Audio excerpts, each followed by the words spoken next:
Dear viewers, welcome to my YouTube channel.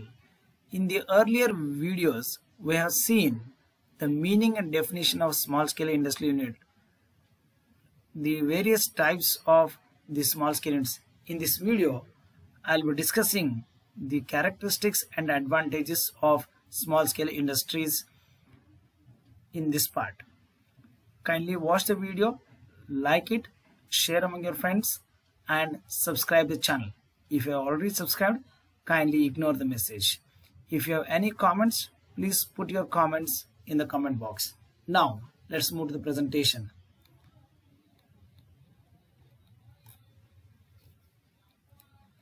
Of course, the small-scale industrial industries, they are considered as the large hub of the industrial development in India.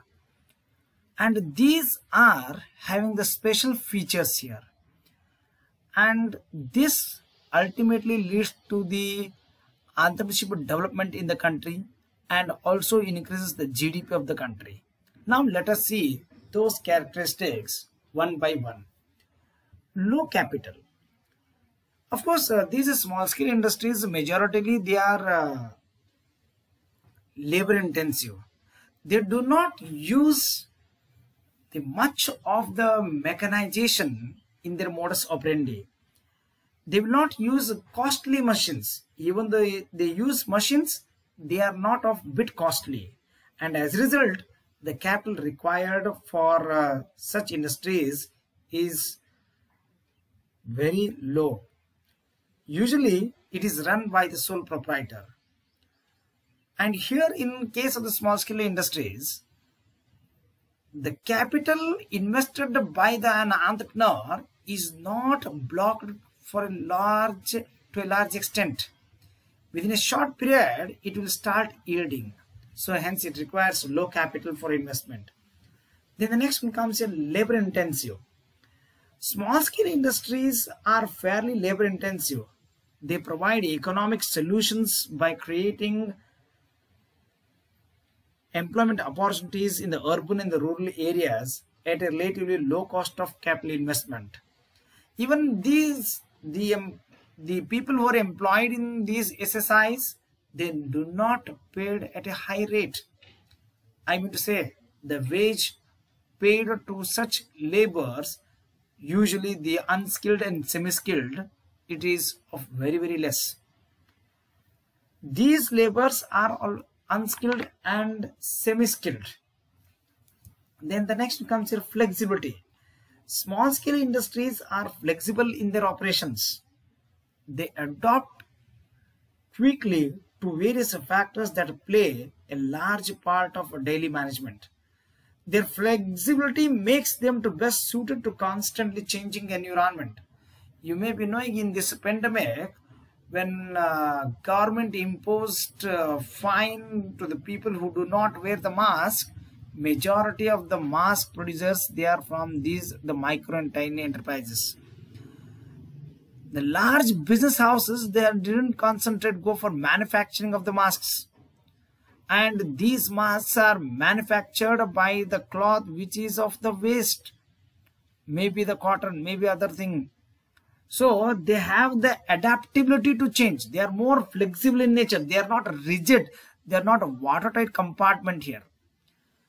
Use of indigenous raw materials. Small scale industries use indigenous raw materials and promote intermediate and capital goods. They contribute to faster balanced economic growth. They are going to make use of the available resources around them. Take for example, if an artisan like a pot maker who makes use of the mud, which is available freely in the nature. Similarly, the artisans who makes handicrafts, so those raw materials are not much costly. They are going to make use of the local raw materials in producing the goods.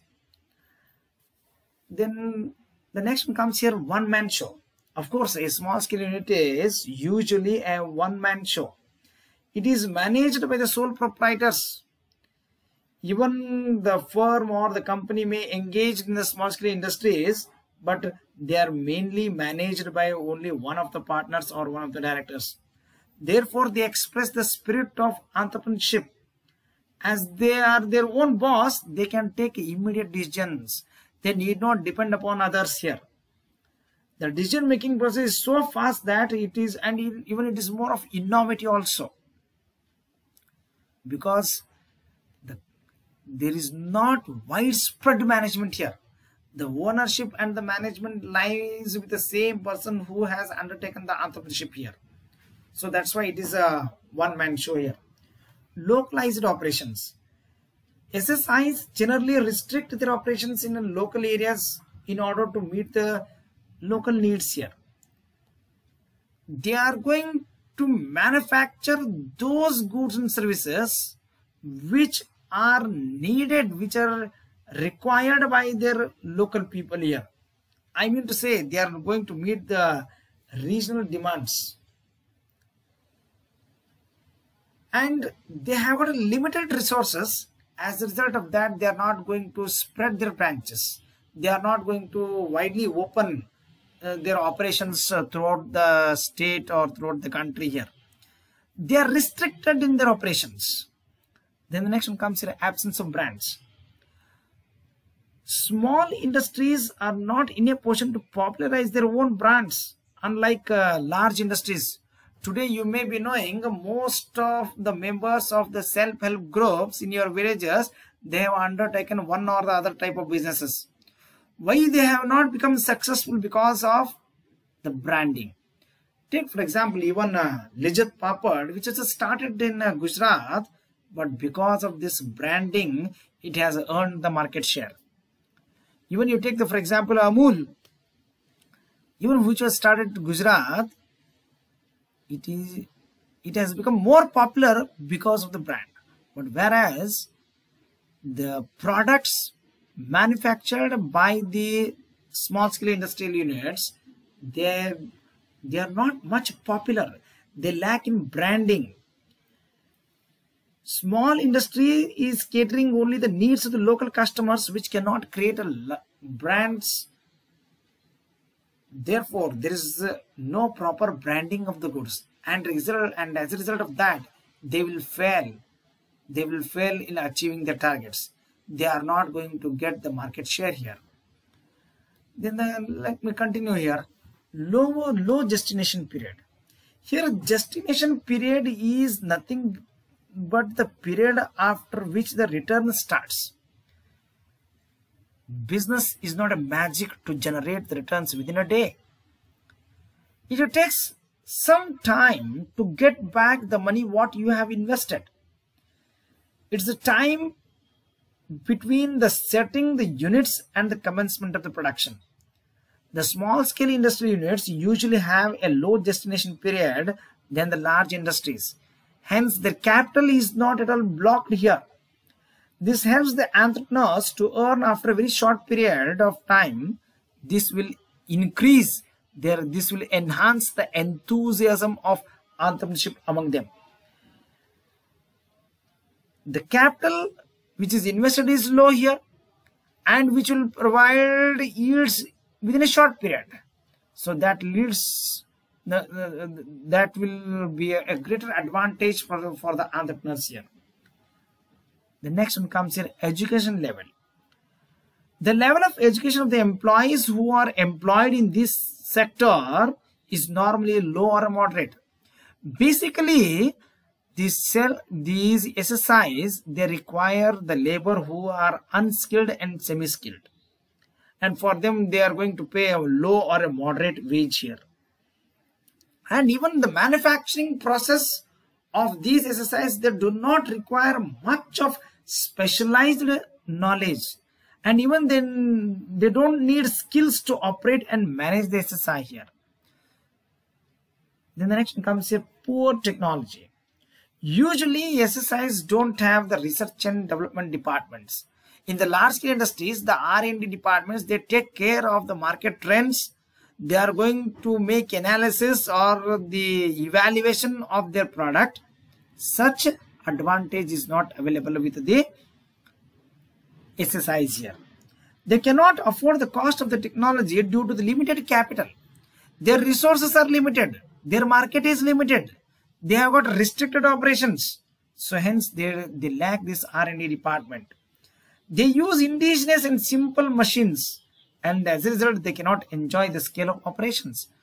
And moreover, it is labor intensive, so they do not have that much of mechanization in their industries. And as a result of that, there is no much production here. The infant mortality.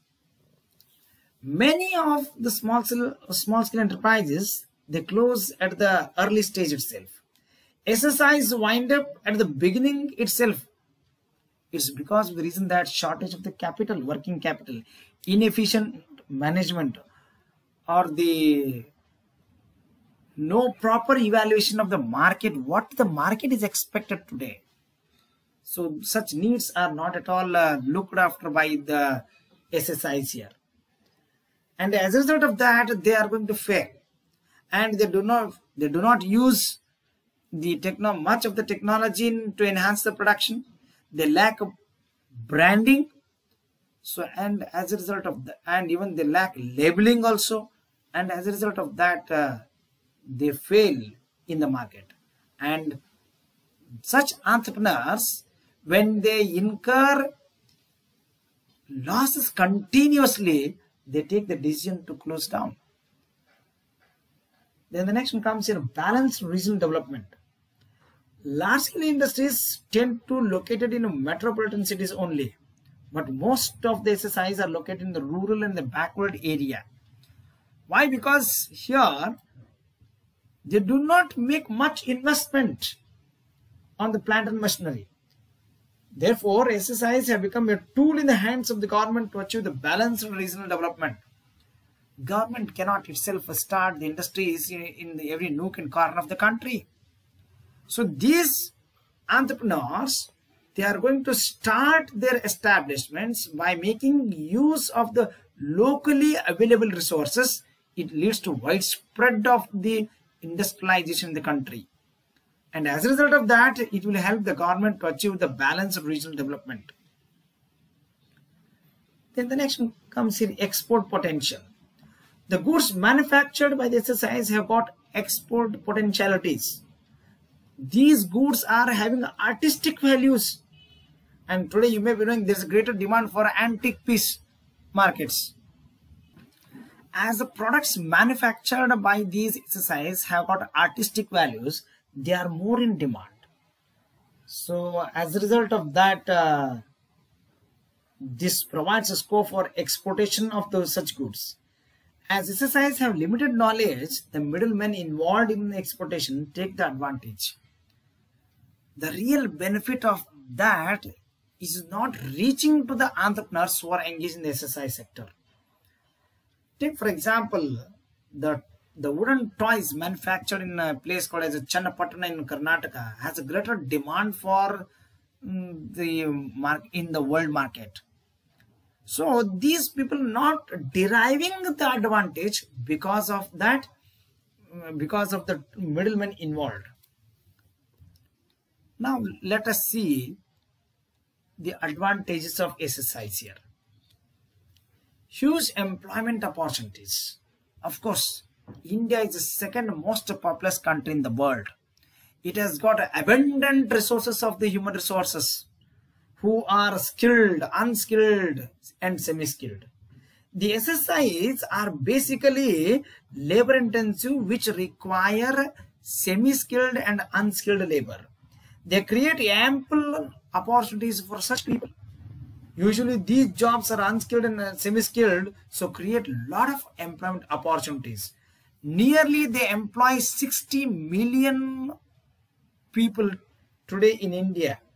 They can set up at the doorstep, and even the demand for the wage is not much as high as in the large scale industries. Then requirement of less capital. SSIs require low capital when compared to the large scale industries. India is capital scarce country, and therefore SSIs are more suitable in the Indian context. And these entrepreneurs, they are not familiar to the formal credit. They more depend upon the informal credit, and even they require less capital because they do not make use of the machinery in their operations. They can be started and run by small entrepreneurs who have got a limited capital resources. Then contribution to industrial output. Products manufactured by the SSIs form a significant portion of the industrial unit of the country. Each and every unit enhances their production, and thereby they are contributing to the industrial output here. They produce number of consumer goods as well as industrial goods in large quantities and satisfy the needs of the various types of customers. The consumer goods are economical and satisfy the requirements of the poor section. The next one is the contribution to exports. Of course, SSIs contribute nearly 40% to the industrial exports of the country. You take, for example, the products like hosiery, knitwear, handlooms, jewelry, artistic goods, finished leather products, sports goods, woolen garments, processed food, chemicals and allied products, and a large number of engineering goods are manufactured by SSIs sector, contributes significantly to India's exports here. Today there is a greater demand for the products like spices, or you take, for example, the products of the silk. Further, these products produced by small scale entrepreneurs are used in the manufacturing of the products manufactured and exported by the large scale industries. SSIs contribute both directly and indirectly to the exports and earn valuable foreign exchange. Next, earning of foreign exchange. SSIs earn valuable foreign exchange for the country by exporting the produces to different countries of the world. At the same time, their imports are very little, and so there is less outflow of foreign exchange. Therefore, SSIs are the net foreign exchange earners. For example, SSIs in Tripur contribute to a sustainable portion of India's textile exports and earn valuable foreign exchange for the country. Equitable distribution. The establishment of the large-scale industries lead to the inequalities of income distribution and concentration of the economic power in the only in the hands of a few people. Whereas the SSIs distribute the resources and the wealth more equitably. It is because income is distributed among the more number of workers, since it is labor intensive, and even your laborers will get the benefit of the such establishment here. This results in the both economic and social welfare of the country here. Use of domestic resources. As already told here, in SSIs make use of the locally available resources in a productive manner, which would have otherwise gone waste. Small amounts of savings which would have remained idle is channelized into setting up of small enterprises. This increases capital formation and investment in the country. Opportunities for entrepreneurship. SSIs provide ample opportunities for entrepreneurs with a limited capital. Setting up of SSI requires less capital and lower investment in the technology and machines when compared to the large-scale industries, and even the formalities to be observed are also here are very less as compared to the establishment of the large-scale industries. Therefore, the small entrepreneurs can start SSIs easily and succeed. Take, for example, Japan was devastated by atomic bomb, became a major economic power because of the many small entrepreneurs who contributed greatly in the nation's development. You take, for example, in the state of Gujarat, wherein you find a number of entrepreneurs in that particular state, which will lead to the ultimate achieving the GDP here. Cost efficiency. SSIs can adopt lean production method which offers better quality and more variety of the goods at affordable prices. They can be more cost efficient because of their expense are lower. Their operations are restricted. Quick decisions. Majority of the SSIs, they are run by sole proprietary business. They are sole proprietary in the nature. There is no much hierarchy in case of the SSI, and as a result of that, quick decisions can be taken for solving the problem in the initial stages and also exploit the market opportunities. There is no any delay in decision making as far as SSIs are concerned. Adaptability to change.